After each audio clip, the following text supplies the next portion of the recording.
Hi, my name is Ashley and I have a daughter with CDH. When she was first diagnosed, her doctor said that to repair it, all we would have to do is go in, pull her other organs down, sew her up, and she'd be good as new. Unfortunately, that wasn't the case. She ended up spending 156 days in the hospital.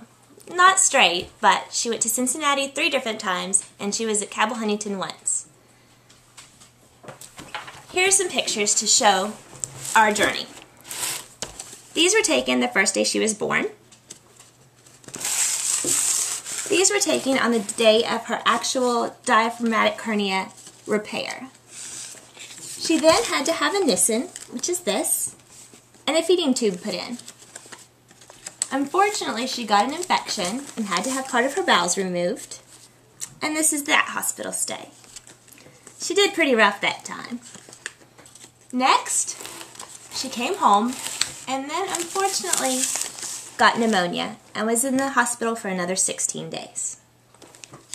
So, as you can see, it wasn't really all about just going in, pulling him down, and sewing her up.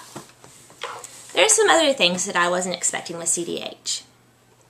First, I'd never heard of it, so I really didn't know what to expect. And there is such a thing as too much information, because of course, the first thing I did was go home, get on the internet, and see what I can find about it.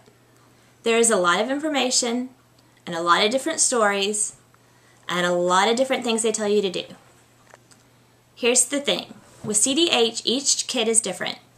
So really what you need to do is listen to other people's stories so you can get some sort of idea. But really, the final decisions and any actions you take should be between you and your doctor doing what is best for your child. Here are some other things I wish I would have known. You are not going to be able to make everyone happy. What I mean by this is a stressful situation, and people are going to want to help, and they're going to want to do things for you, and they're going to want to know what's going on at all times. But during this time, you really need to focus on your child and your immediate family and doing what is best for them. So if these other people want to get mad, you're just going to have to let them. You can deal with that when things aren't so crazy at home. Next, it's stressful. There's no doubt about it. But you have to do it. It's for your kid. So if you can't take it one day at a time, then take it 1 hour at a time. And if that is still too much, maybe try a minute. And if that gets too much, just take it one breath at a time. It will get easier, you will get used to it, as sad as it is, and you'll make it work, because that's the only option you have. Now, here's what bothered me the most about it. It's the whole guilt factor. And I wasn't just guilty that she was sick, although of course that is a big one. There are so many different types of guilt. There are a lot of other babies with CDH in the hospital with her, and some of them did better than she did. And I felt guilty for wishing that was my daughter. Why didn't these other babies deserve to be better? I knew that in my head, but in your heart, you're thinking, my kid should be doing this well. At the same time, there were babies that were worse off than her. And then I felt guilty about that too, because here are these other parents seeing how well my daughter's doing and wishing that it was the same for them. Then you feel guilty because you're spending time away from your family, your other kids. It seems like no matter where you're at, somebody is always being left behind. Then there's the guilt that you have now. Well, I have now. Sometimes she drives me crazy.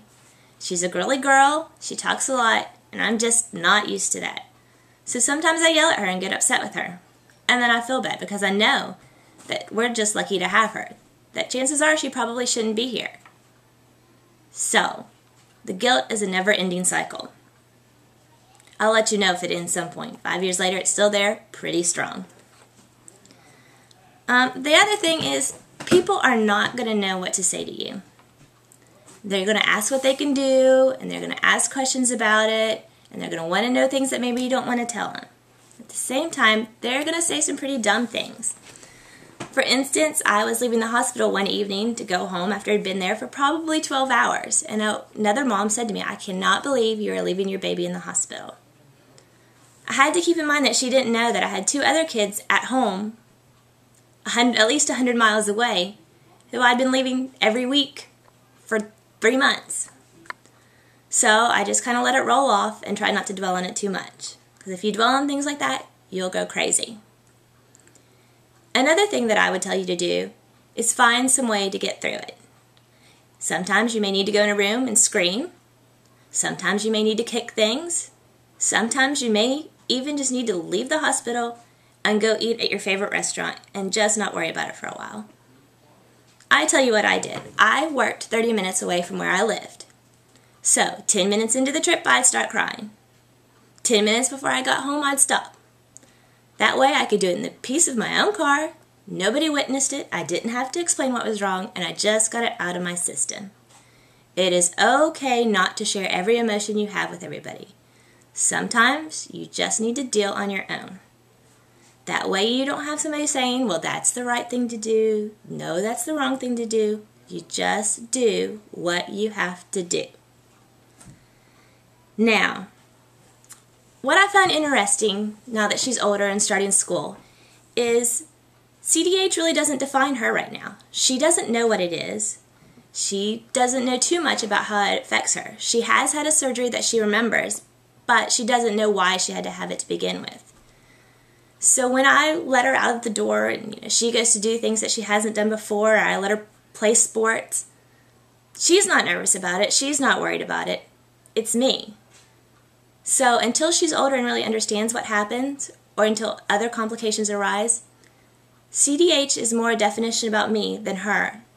And I hope that I don't make it more than it needs to be with her.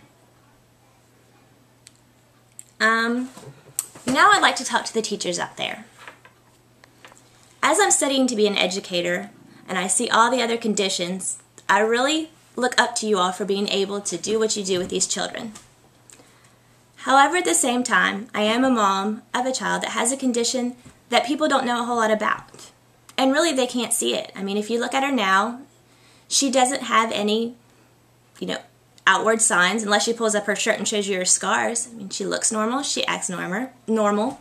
Sometimes she runs a little weird. Or if she has to throw up, she'll cough and foam at the mouth from her Nissen. But, most people don't see that. So when I need to talk to you about it, or when I tell you things, I really need you to listen. And sometimes, in situations like this, we don't have good experiences with some people.